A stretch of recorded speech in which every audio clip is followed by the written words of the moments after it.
Hello everyone, তো তোমাদের সাথে আবার নতুন একটি ব্লগ শেয়ার করতে চলে আসলাম। তো তোমরা সবাই কেমন আছো? আশা করি ভালো আছো। আর তোমাদের ভালোবাসাতে আমরাও খুব ভালো আছি। তো সবাইকে জানাচ্ছি গুড মর্নিং। এখন বাজে 8:30 আর এখন থেকে আমার ব্লগটা স্টার্ট করছি। তো সকালে ঘুম থেকে উঠে বাসি কাজ টাজ করে ফ্রেশ হয়ে চা খেয়ে নিয়েছি, তারপর থেকে ব্লগটা শুরু করেছিলাম। তো এখানে দেখো, এই যে সোনা পাপা আর ওর পাপা যাচ্ছে বাজারে। বাজারে কি করতে যাচ্ছে বলো তো? সোনা পাপা চুল কাটতে যাচ্ছে সেলুনে। তো অনেকদিন ধরেই ভাবছিলাম যে সোনা পাপা চুলটা কাটাবো, আর হয়ে উঠছিল না। ওই জন্য আজকে ছিল বুধবার, ওর জন্য বললাম যে আজকে কাটিয়ে আনো। আর এদিকে দেখো, আমি রান্নাঘরে এসে রান্না বসিয়ে দিয়েছি। এদিকে কালকে রাতে বড়মশাই ট্যাংরা মাছ এনেছিল, ওগুলো কেটে রেখেছিলাম। আর সকালে যে ভাজা করতে বসিয়ে দিয়েছি। আর এদিকে দেখো, পেঁয়াজ কলি আর আলু ছোট করে কেটে নিয়েছি। পেঁয়াজ কলিটা এখন আমি ভেজে নেব। আর এদিকে হচ্ছে সোনা পাপার জন্য গরম জল বসিয়েছি, কারণ ও তো চুল কেটে আসার পরে হচ্ছে স্নান করাবো। আর ওকে স্নান করানোর পরে আবার স্যালাক্স খাওয়াতে হবে। আমি সকালে ওকে স্যালাক্স খাওয়াই। তারপর দুপুরের টাইমটাতে ওকে আমি খিচুড়ি বা ভাত দিই। যেমন আজকে হচ্ছে ওকে আমি ট্যাংরা মাছ দিয়ে ভাত দেবো। আজকে আর খিচুড়ি দেবো, কারণ কালকেও খিচুড়ি দিয়েছি, পরশুদিনও খিচুড়ি দিয়েছি। ওকে আমি দুদিন পর পর মানে ভাত তরকারি এসব দিই, দুদিন খিচুড়ি দিই। তারপরে তো যাই হোক, চলো দেখো। এদিকে দেখো, তোমাদের সাথে গল্প করতে করতে আমার কিন্তু মাছ ভাজাগুলো হয়ে গেছে। আজকে আমি করব ট্যাংরা মাছ দিয়ে ট্যাংরা মাছের তেল ঝাল। তার জন্য যে মিক্সিতে দেখো সব মশলা দিয়ে দিয়েছি। আর এদিকে দেখো, সোনা পাপা আর ওর পাপা কিন্তু চলে এসছে চুল কাটিয়ে। এদিকে দেখো, সোনা পাপার চুল কাটানোটা কেমন হয়েছে কমেন্ট করে কিন্তু তোমরা জানিও। তারপর দেখো, আমি আবার রান্নাঘরে চলে গিয়েছিলাম। আর পেঁয়াজ কলি ভাজাটা হয়ে গেছিলো, তারপরে নামিয়ে যে এখানে আমি এখন ট্যাংরা মাছের তেল ঝালের জন্য মশলাগুলোকে ভালো করে ভেজে নিচ্ছিলাম। তারপরে ভাজা ভাজা হয়ে গেছে, মানে কষানো হয়ে গেছে। তারপর জল দিয়ে ফুটিয়ে নিয়ে তারপর ট্যাংরা মাছগুলো দিয়ে দিয়েছিলাম। এদিকে আমার তরকারিটা হতে থাক, মানে ফুটতে থাক। তারপর এদিকে দেখো, কতগুলো বাসন ছিল, সেই বাসনগুলো আমি মেজে নিচ্ছিলাম।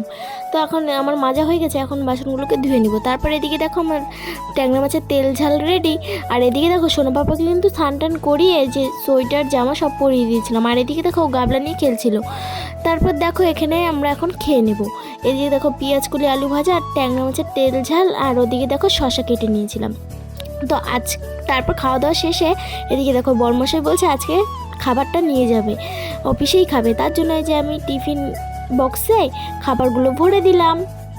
তো এখন আমি সোনা পাপাকে খাইয়ে দেবো। তো সোনা পাপাকে তো সকালবেলা আমি স্যালাক্সই দিই। এদিকে দেখো, আমি স্যালাক্সটা এখন বানিয়ে নেবো। আর এদিকে সোনা পাপা কিন্তু খেলছিল। তো এদিকে দেখো, এই যে স্যালাক্সটা আমার বানানো হয়ে গেছে। আর আগে জানো তো, সোনা পাপা একদম স্যালাক্স খেত না, কিন্তু এই স্যালাক্সটাও পছন্দ করে। তারপর খাওয়া দাওয়া কমপ্লিট সোনা পাপারও। আর এদিকে দেখো, সোনা পাপা গুট গুট গুট গুট করে মানে ওই পাশের রুমটাতে চলে যায়, যেটাতে আমরা আগে থাকতাম। তারপরে এদিকে দেখো, সোনা পাপার পাপা ওকে টাটা করে দিল।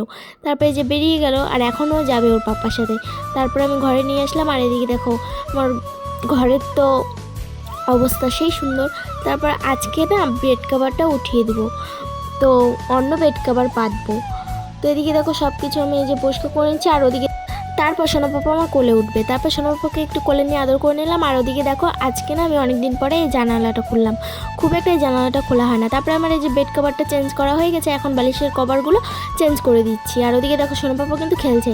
আর একটা জিনিস দেখো, আমি এখনই গুছিয়ে রাখলাম, আর সোনা পাপা দেখো সব এলোমেলো করে দিল। সোনা পাপা এরকমই করে, মানে আমার গুছানোটা ওর পছন্দ হয়নি। আবার আমি বকা দিয়েছি বলে ও আবার যেখানকার জিনিস সেখানে নিয়ে রাখছে। তারপরে আবার বিছানাটা গুছিয়ে রয়েছে, ওকে বিছানার উপরে রেখে দিয়েছি। আর এদিকে দেখো, আমি ঘরটা ভালো করে পরিষ্কার করে নিচ্ছি। এদিকে দেখো, ঘর তো আমার ঝাঁটা হয়ে গেছে, এখন বারান্দাটা ঝাঁটা দিয়ে এদিকে দেখো ঘরটা মুছে নিচ্ছি। আর আমার এই লাঠিটা দিয়ে মুছতে খুবই সুবিধা হয়। সব সময় তো আর বসে মুছা সম্ভব হয় না সোনা পাপাকে নিয়ে, কারণ অনেক যখন ঘুমিয়ে থাকে তখনকাই ওভাবে মুছতে পারি। আর তারপর দেখো, আমার তো ঘর মোছা কমপ্লিট। এখন হচ্ছে এক বালতি আর এক গাবলা জামা কাপড় ভিজিয়েছি, এখন এগুলোই ধুবো। বন্ধুরা, কাছাকাছি করে তারপরে তোমাদের সাথে দেখা হচ্ছে, তো চলো। তারপর দেখো বন্ধুরা, এখানে আমার জামা কাপড় কাছাকাছি করা হয়ে গেছে। আর আধিকটা জামা কাপড় নিয়ে আমি বাগান বাড়িতে মেলে দিয়ে এসেছি। আর এখন আরেক বালতি জামা কাপড় আছে, ওগুলো মেলে দিব। জামা কাপড়গুলো মেলে তারপরে স্নান করবো। এটা পরে দেখা হচ্ছে। তো তারপর বন্ধুরা, জামা কাপড়গুলো মেলে এই যে স্নান করে নিয়েছি। আর এদিকে দেখো, স্নান করে কেবলই ঘরে এসেছি, সিঁদুরটা পরেছি। আর এখানে দেখো, সোনা পাপা কান্নাকাটি করছে কোলে আসার জন্য।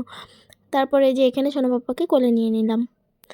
আর সোনা পাপা কিন্তু এতক্ষণ ও সিজা দিদির সাথে খেলতেছিল।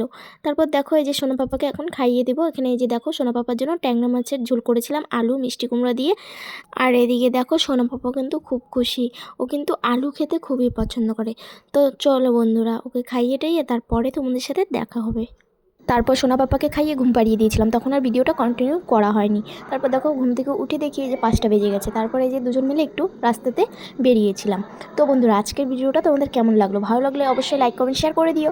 আর যারা আমার পেজে নতুন তারা কিন্তু ফলো করে দিও নতুন নতুন ভিডিও পেতে। আর হ্যাঁ, সাবস্ক্রাইব করতে কিন্তু ভুলো না। আর তোমাদের সাথে আবারও দেখা হবে নতুন ব্লগে। ততক্ষণ ভালো থাকো, সুস্থ থাকো, টাটা।